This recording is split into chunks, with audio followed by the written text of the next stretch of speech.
Hello everyone, আসসালামু আলাইকুম। This is me Ratna খান। আমি আসছি আমার নানার খরচের একটা ভিডিও নিয়ে। আসলে তার আগে আমি একটু বলতে চাই, আমার নানু বাড়ি হচ্ছে বরিশালে, আমার আম্মুর বিয়ে হচ্ছে টাঙ্গাইলে, অনেক ডিস্টেন্স। তো তারপরেও আল্লাহ আসলে আমার নানাকে জীবিত অবস্থায় দেখার জন্য তৌফিক দান করেছিল। আমরা যাওয়ার পরে আমার নানা মারা যায়। তো আমরা যেদিন গিয়েছিলাম তার পরের দিন হচ্ছে আমার নানা মারা গিয়েছে 5 তারিখে। তো বেশ অনেকদিন হয়ে গেছে। আমার আসলে ইচ্ছেই ছিল না যে আমি আসলে ভিডিওটা আপলোড করব। তারপর আবার মনে হলো যে না, আমি আপলোড করতে পারি বা আপনাদের সাথে একটু শেয়ার করে আসলে ভিডিও করেছিলাম, এমনি র্যান্ডমলি ভিডিও করেছি, শেয়ার করব বা শেয়ার করতে পারি এই ধরনের কোনো চিন্তা ভাবনা থেকে আমার ভিডিওটা করা হয় নাই। তো আসলে আমার নানার কথা বলতে গেলে কি বলবো, আসলে আমরা তো সবাই জানি আমাদের নানারা বা আমার নানুরা বা আমার দাদা দাদুরা, মানে আমাদের মানে আমার বলতে আমি সবার কথা বলতেছি যে কেমন হয় তারা, তাই না?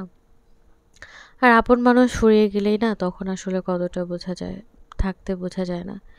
এখন আমার নানা নেই, এখন অনেক কিছু মিস করি, আমার নানার অনেক কিছু।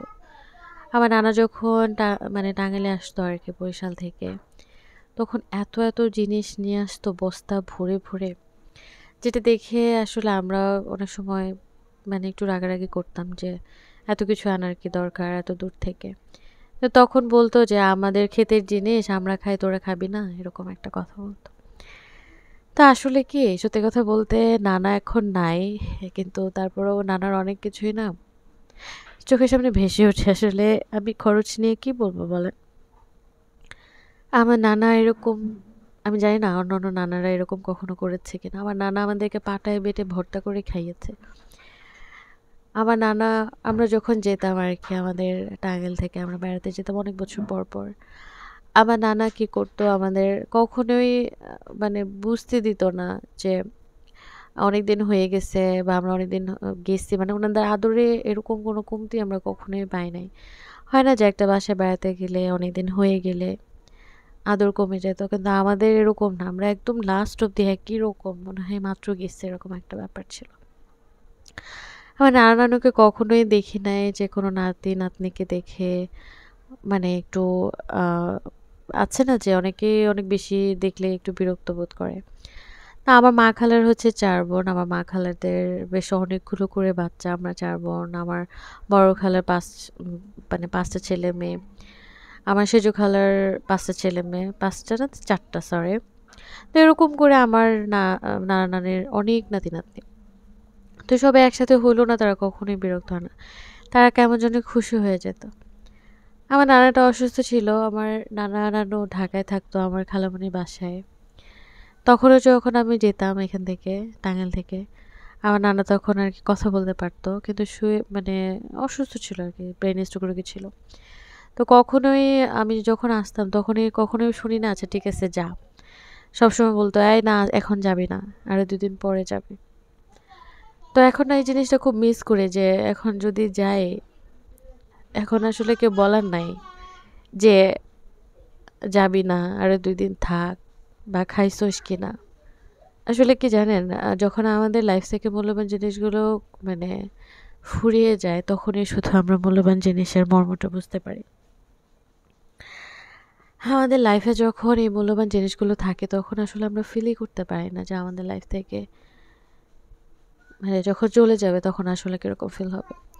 এখন নানার এত কিছু মনে পড়ে, এত কিছু মনে পড়ে, আসলে এত কষ্ট লাগে আমি না কাউকে বলতে পারি না।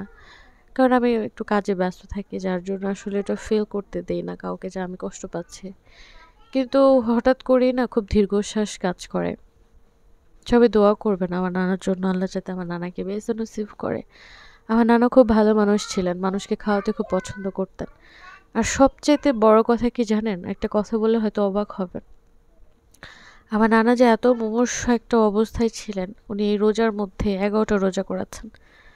মানে আলহামদুলিল্লাহ। আল্লাহ যাতে সারা দুনিয়ার মানে সারা জীবনে উনি যা করেছে, ওগুলোর উছিলায় যদি তাকে বেহেশতে নসিব না করে, এই ১১টা রোজার উছিলায় যাতে তাকে জান্নাতুল ফেরদৌস দান করে, আপনারা সবাই দোয়া করবেন। আমার নানা চোখে দেখতো না। ব্রেইন স্ট্রোক করার পরে হচ্ছে আমার নানার চোখ নষ্ট হয়। আমরা সবাই জানি স্ট্রোক করার পর অনেকের অনেক ধরনের প্রবলেম হয়। তো আমার নানার চোখে প্রবলেম হয়েছিল। আমার নানা ওই অন্ধ অবস্থাতে আমার নানাকে দেখেছি আসলে আমার নানা নামাজ পড়তো অজু করে। আমার নানা হচ্ছে মানে খুব মানে আল্লাহ ভীরু একজন মানুষ। আমার নানুও সেম।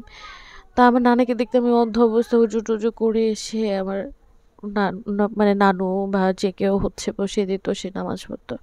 সে নামাজ খুব মানে মানে নামাজ আজান দিলেই সে নামাজ পড়ার জন্য অস্থির হয়ে যেত, এরকম একজন মানুষ।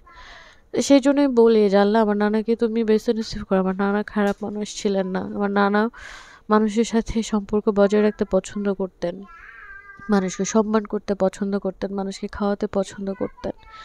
মানে এক কথায় বলতে গেলে কি অমায়িক একজন মানুষ ছিলেন আমার নানা। আমার নানুও সেম। আমার নানু বেঁচে আছে আলহামদুলিল্লাহ। দোয়া করবেন আল্লাহ যাতে আমার নানুর নেক হায়াত দারাজ করে। তো আসলে আমরা কখনো কল্পনাও করতে পারি নাই যে আমার নানাটা মারা যাবে। আমরা যেদিন যাই, আমরা যাওয়ার পরের দিনে আমার নানা মারা যায়। আমরা ভেবেছি যে হয়তো নানাকে দেখে আমরা চলে আসবো। তারপরে হয়তো কখন না কখন আল্লাহ তাকে নিয়ে যায়। কিন্তু আমরা থাকা অবস্থাতেই আমরা ৪ তারিখে যাই আর ৫ তারিখে আমার নানা মারা যায়। এটা আনবিলিভেবল। প্রত্যেকটা মানুষ একটা কথা বলে যে, "তোদের জন্যই মনে হয় তোর বাবাকে হচ্ছে" মানে আমার আম্মাকে বলতো যে, "ওর জন্যই হয়তো আল্লাহ আর বাবার মানে হায়াতটা এইটুকু রেখেছিলেন।"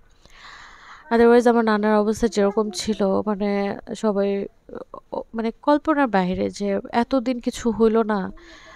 আমার আম্মা গেল আর তারপরের দিন মারা গেল। তো কথা হচ্ছে যে আমাদের পৃথিবী থেকে সবাইকে যেতে হবে। আমরা কেউ দুনিয়াতে থাকবো না। কিন্তু আমার না এই নিয়মটা খুব খারাপ লাগে। কেন আল্লাহ এই দুনিয়াতে আমাদেরকে পাঠিয়েছেন? আর কেন এত মায়া, মমতা, এত কিছু, এত সম্পর্ক, এত ভালোবাসা, এত মায়া মহব্বত আমাদের ভেতরে তৈরি করে আসলে আমার আমি খুব বেশি ইমোশনাল হয়ে গিয়েছিলাম, যার জন্য আমি ভয়েসটা স্টপ রেখেছিলাম। তো যাই হোক, আপনারা আমার নানার জন্য দোয়া করবেন। আমি আল্লাহর কাছে সবার জন্যই দোয়া করি। আল্লাহ সবাইকে নেক হায়াত দারাজ করুন। ভালো থাকবেন, সুস্থ থাকবেন। আসসালামু আলাইকুম।